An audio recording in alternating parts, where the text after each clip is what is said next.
Здравейте, приятели на туристическо дружество Юндула. В това видео ще ви поведем на един прекрасен преход от Юндула до Араб Чао. Араб Чао е последния родопски рит. Той е границата между Родопите и Рила и от него се ширват прекрасни гледки към Чепинската котловина, а и не само. В ясно време се виждат Рила, Пирин и Стара планина, защото, както знаете, Велинград е най-северозападният град в Родопите и граничи с много други знакови за България места. Интересното за Араб Чао е, че това всъщност е турцизъм. Това е турско наименование, защото араб означава черен, а чао шапка и наистина наименованието е заслужено, защото от него винаги идват всички буреносни облаци, дори местното население знае, щом чалът се зачерни, както те го казват, значи ни чака дъжд и лошо време. Интересно е да се знае и че на Араб Чао, на Бялата скала, тя се намира под Араб Чао, е ловното място на народната героиня Вела Пеева, която всъщност е патрон на Велинград и града и до ден днешен носи нейното име. Но повече за това в нашите беседи. А сега как да стигнем до Араб Чао от Юндула. От табелата на Юндула завиваме надясно и поемаме по коларския път. Имайте предвид, че пътя не е в цветущо състояние, така че най-вероятно трябва да се придвижвате с висока кола. Вижте каква красива постройка, руска сглобка е ловния заслон тук. Спряхме нарочно на Антев кладенец да си налееме студена и бистра вода. Това е една от най-чистите води в този район, защото идва от Араб Чао. И както винаги имаме едно приятелско напомняне да пазиме гората чиста, което е естествено ние ще правим, защото имаме огромно уважение към природата. Също да споменем, че това е и веломаршрут, един от най-популярните до Локвата, страхотна работа от страна на Байкария, но ние поемаме по пешеходната пътека, червена маркировка, и спираме колите на разклона за Торишката и Локвата. Вляво се поема за Торишката. Това преди много години е било пасище за овце и Торишка идва оттам, че има много тор и съответно поляната е използвана и за добив на тор. Но ние поемаме към Локвата. Защо се казва така, ще разбереме скоро. Но пътя е полегат и компанията ни е весела, така че продължаваме напред. Посреща ни една красива поляна с много ливадни цветя. Вижте какви красиви оранжеви омайничета. Някои омайничета, в зависимост от цвета, са в защитената книга на видовете. Те са защитен вид. Вижте каква голяма туфа, красиви големи омайничета тук ни омайват.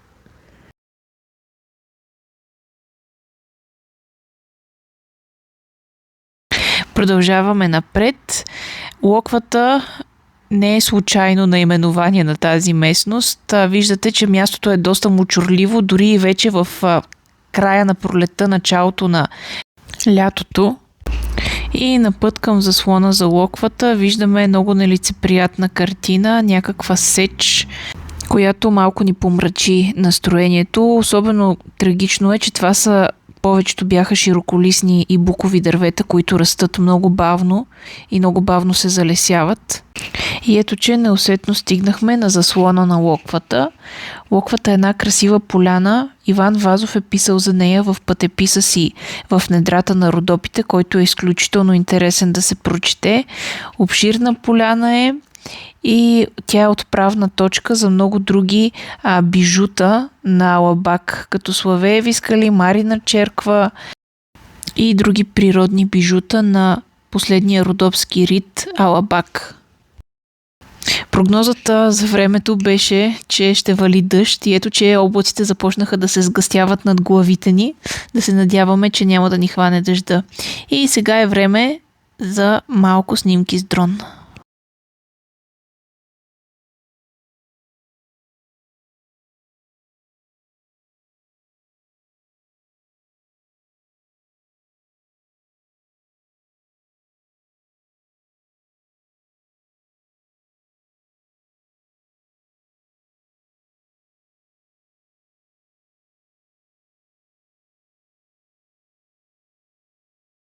Само да дадем малко контекст. Тук се вижда острец долу в далечината. Следват Пирин. Ако виждате белите пирамиди, които още са много добре изразени. След това в далечината се вижда предела, но това е само за хората, които познават тая географска фигура. Рила, белите покриви и връх Араб Чао, към който всъщност сме се отправили. Вижте как облаците се струпват около него. Винаги високите върхове привличат буреносните облаци. Това се получава заради разликите в атмосферното налягане.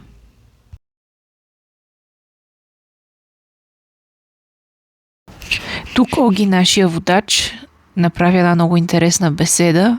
Оги е един от най-добре подготвените хора в този район и като практика, и като теория, изключително интересен разказвач е, така че ако някой път имате възможност, не пропускайте да посетите неговите походи.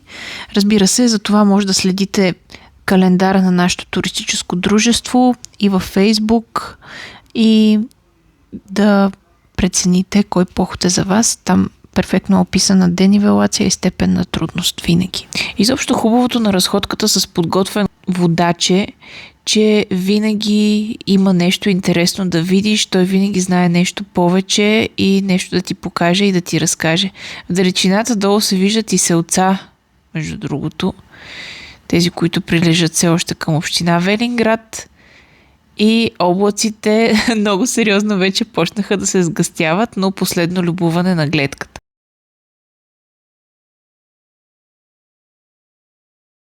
Продължаваме нагоре към връха Араб Чао и вижте каква красива полянка с неозрели боровинки си намерихме. Още не са озрели, както казах, те трябва да посинеят, но това ще стане в идните месеци. Предполагам, че е любимо място на баба Меца, както и този огромен мравуняк. Беше някъде около 1,50 м висок. Вижте каква активност кипи в него.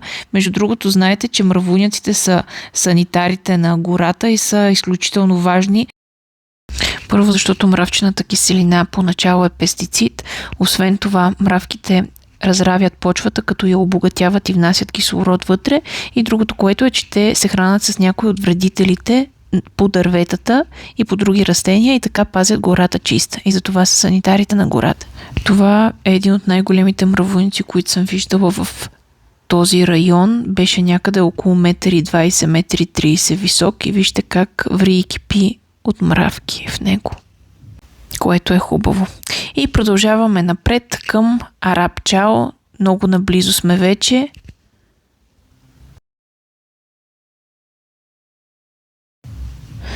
Чудя се дали ще вали или няма да вали. Облаците все още са ниско. И тук Оги ни показа една полянка, много интересна, с много красива гледка. Ето го Пирин в далечината. С него завършва хоризонта.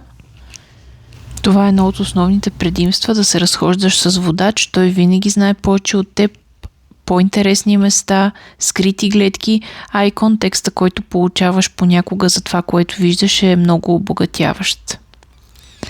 Както, например, когато минахме през този район, това вече е по билото на Араб Чао, който беше изпълнен с дървета, които са паднали, най-вероятно под влиянието на някакви природни стихии.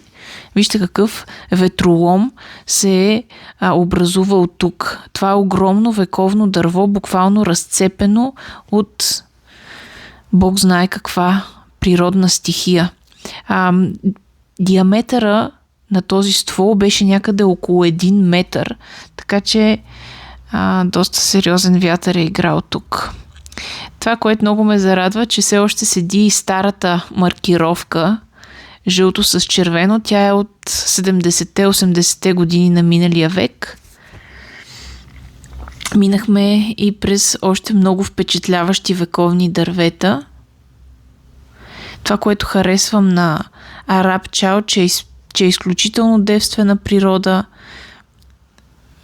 много красиви растения и дървета се намират тук. Минахме и през някакви странни скални здания. Имаше няколко такива струпвания, все едно, че някой ги е струпвал тези камъни. Много интересно, от нищото струпани.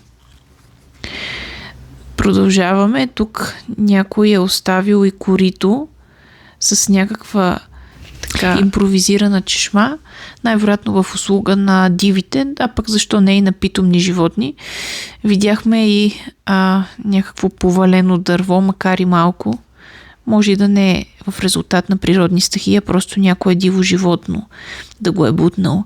И минахме през поляни с страхотен, уханен, див здравец. Беше просто великолепно. Продължаваме напред. Пак малко сечища.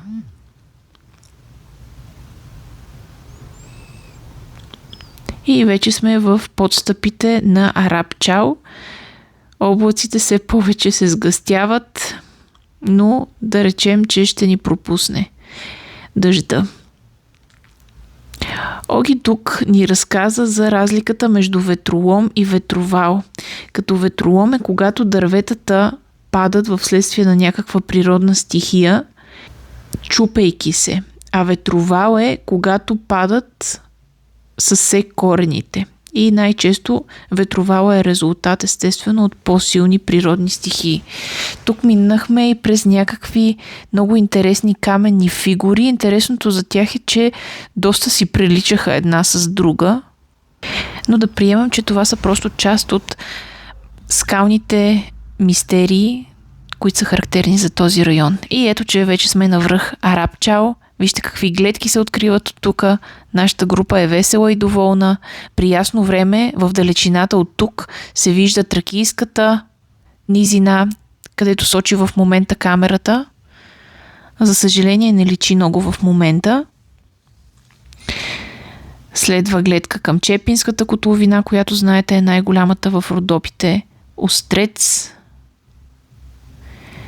И вече виждаме как към Рила и към Пирин се е затъмнило, най-вероятно там вече вали. Изобщо много красиви и вдъхновяващи гледки, както е казал народният поет Иван Вазов, за Родопите криле да имах ази. Приказен пикник на приказни гледки.